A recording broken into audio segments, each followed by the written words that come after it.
Guys, welcome to Pakistani real reaction. तो कैसे हैं आप सब? उम्मीद है आप सब बढ़िया होंगे, मजे में होंगे, खुश होंगे, अब बात होंगे। हमारी दुआ यही है आप हमेशा हंसते रहें, मुस्कुराते रहें, खुद भी खुश रहें, दूसरों को भी खुश रखें। चैनल पर न्यू है, चैनल को सब्सक्राइब कर दें, बेल आइकन को प्रेस कर दें ताकि आपको आने वाली हर न्यू वीडियो का नोटिफिकेशन मिल सके। मेरा नाम है मुदस्सिर, मैं हूं मुबशिर। सो गाइस, आज की वीडियो एक बहुत ही ज्यादा कमाल की होने लगी है। जैसा कि आपको पता है, मतलब काफी धमके शमके भी दी थी, मतलब अमेरिका ने इंडिया को, लेकिन भारत टास से मास न हुआ।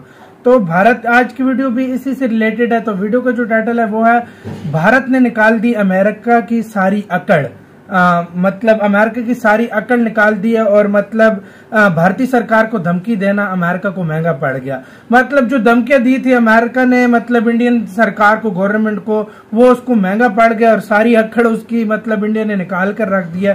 और क्या हुआ, ये वीडियो देखेंगे तब हमें सही से आइडिया मिलेगा। मतलब भाई पूरा वो कहते हैं ना कि ठंडा करके अमेरिका को रख दिया कि अकड़, मतलब किसी को अकड़ ऐसे कंट्री को ना दिखाओ जो मतलब स्ट्रांग हो, वीक को अमेरिका दिखाता है, वीक को दिखाता है वाकई में। तो बिना किसी तरीके देखते हैं इंडियन अफेयर को। वीडियो का लिंक मिल जाएगा डिस्क्रिप्शन में। काउंट ऑन करते हैं, स्टार्ट। अमेरिका भारत को लगातार धमकियां दे रहा था कि भारत रशिया से क्रूड ऑयल परचेजेज में वृद्धि ना करे। अमेरिका ने अपने डिप्टी NSA दलीप सिंह तक को भारत भेज दिया था, जिन्होंने भारत आकर कहा था कि अगर भारत रशिया से क्रूड ऑयल परचेज करने में वृद्धि करता है तो भारत को उसके परिणाम भुगतने पड़ेंगे। लेकिन ऐसा लगता नहीं है कि भारत झुकने के मूड में है। पहले तो पीएम नरेंद्र मोदी ने भारत आने वाले सभी देशों के विदेश मंत्रियों और नेशनल सिक्योरिटी एडवाइजर्स में से अकेले Russian foreign minister Sergey Lavrov को होस्ट करके दिखा दिया कि भारत के लिए रशिया नंबर 1 प्रायोरिटी रखता है। और अब खबर निकल कर आ रही है कि भारत ने रशिया से क्रूड ऑयल परचेज करने के पिछले सारे रिकॉर्ड तोड़ दिए हैं, जिससे न सिर्फ अमेरिका को दिक्कत हो रही है बल्कि सऊदी अरब को भी। रेफरेंस के लिए आपकी स्क्रीन के ऊपर द इकोनॉमिक टाइम्स के आर्टिकल का स्क्रीनशॉट है, जिसके मुताबिक भारत ने साल 2021 में रशिया से टोटल जितना क्रूड ऑयल परचेज किया था उसका डबल क्रूड ऑयल हमने पिछले 2 महीने में ही रशिया से परचेज कर लिया है। रिपोर्ट के मुताबिक भारत ने पिछले साल रशिया से 16 million barrels crude oil purchase किया था, जबकि 24 फरवरी जिस दिन रशिया ने यूक्रेन के ऊपर हमला किया था तब से अब तक भारत ने रशिया को कुल 40 मिलियन बैरल्स क्रूड ऑयल के ऑर्डर प्लेस कर दिए हैं। रिपोर्ट के मुताबिक सस्ते क्रूड ऑयल का सबसे ज्यादा फायदा भारत की सरकारी रिफाइनरीज नहीं बल्कि भारत की 2 प्राइवेट रिफाइनरीज उठा रही हैं। एक रिलायंस रिफाइनरीज, जिसने 40 में से अकेले 15 million barrels Russian crude oil purchase कर लिया है, जबकि भारत की दूसरी प्राइवेट रिफाइनरी नायरा एनर्जी ने 9 million barrels Russian crude oil purchase किया है। और ये सब रिफाइनरीज अपने ऑर्डर लगातार रिपीट कर रही हैं। बस इसी बात से अमेरिका काफी नाराज है, क्योंकि वाकई में भारत पहले से बहुत ही बड़ी क्वांटिटी में रशियन ऑयल परचेज कर रहा है। हम नॉर्मली रशिया से अपना 1 से 2% क्रूड ऑयल परचेज करते थे, लेकिन जिस स्पीड से भारतीय कंपनीज रशिया को ऑर्डर दे रही हैं उससे ऐसा लगता है कि साल 2022 में ये आंकड़ा 2% से बढ़कर सीधा 10 से 12% तक पहुंच सकता है। इससे भारत के भी 2 गोल्स पूरे होंगे। एक तो भारत रशिया की मदद भी कर पा रहा है, और दूसरा तो भारत को रशियन क्रूड ऑयल $25 से $35 पर बैरल के डिस्काउंटेड प्राइस के ऊपर मिल रहा है। ऐसे में जहां पिछले साल हमने रशिया से मात्र 16 million barrels crude oil purchase किया था, इस साल 2022 में ये आंकड़ा 140 से 150 मिलियन बैरल्स बहुत ही आसानी से पहुंच सकता है, क्योंकि 2 महीने की अंदर भारत ने रशिया से 40 million barrels crude oil purchase कर लिया है, जबकि आगे तो पूरा साल बढ़ा हुआ है। वहीं आपकी जानकारी के लिए बता दूं कि भारत रशिया से क्रूड ऑयल की क्वांटिटी को बढ़ा रहा है, उसका सबसे बड़ा नुकसान हो रहा है सऊदी अरब को, क्योंकि भारत एक स्ट्रेटेजी के तहत सऊदी अरब से पहले से काफी कम क्रूड ऑयल परचेज कर रहा है, जबकि इराक जैसे भारत के जो बाकी क्रूड ऑयल सप्लायर्स हैं हम उनसे पहले की तरह सेम क्वांटिटी में क्रूड ऑयल परचेज कर रहे हैं, क्योंकि सबको पता है कि जब रशिया अपने क्रूड ऑयल के ऊपर डिस्काउंट देना बंद कर देगा तो भारत को फिर से अपने ट्रेडिशनल सप्लायर्स के पास ही जाना पड़ेगा। फिलहाल के लिए तो ऐसा लग रहा है कि भारत आगे भी रशिया से क्रूड ऑयल परचेज करता रहेगा, एटलीस्ट तब तक जब तक रशिया भारत को क्रूड ऑयल के ऊपर हैवी डिस्काउंट दे रहा है। इसी के साथ भारत की फाइनेंस मिनिस्टर निर्मला सीतारमण जी ने भी हाल ही में स्टेटमेंट दी थी कि भारत रशिया से सस्ता क्रूड ऑयल आगे भी परचेज करता रहेगा। मैं अपने देश की एनर्जी सिक्योरिटी को पहली प्राथमिकता दूंगी। अगर मार्केट में सस्ता क्रूड ऑयल बेचा जा रहा है तो भारत क्यों ना परचेज करे।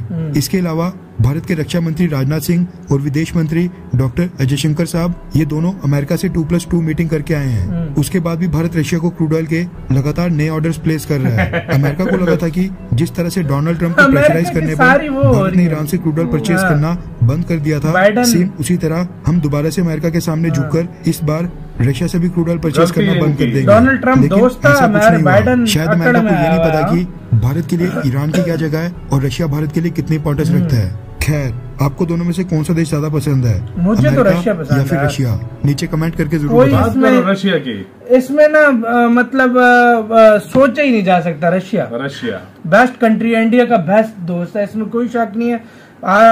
हर जगह पे भी अगर लिस्ट बनती है ना तो वो कहते हैं हर मतलब ऑल वेदर फ्रेंड रशिया ही है, जो उसने हर मौके पर इंडिया की साबित भी किया है। और यार देखा जाए ना, इंडिया ने मतलब देखो इतना 2021 में मतलब पहले लेता ही 15 से 16 मिलियन का लेता था, और 2 महीने में खाली रिलायंस उतना ले रही है। 40 मिलियन इतना रिलायंस ले गई है 2021 में, मतलब डबल से भी ज्यादा भाई तकरीबन ले चुके हैं। मतलब 40 और ऑर्डर और भी दे रहे हैं, और कह रहे हैं 1 साल के अंदर 150 से 160 मिलियन में जाएगा।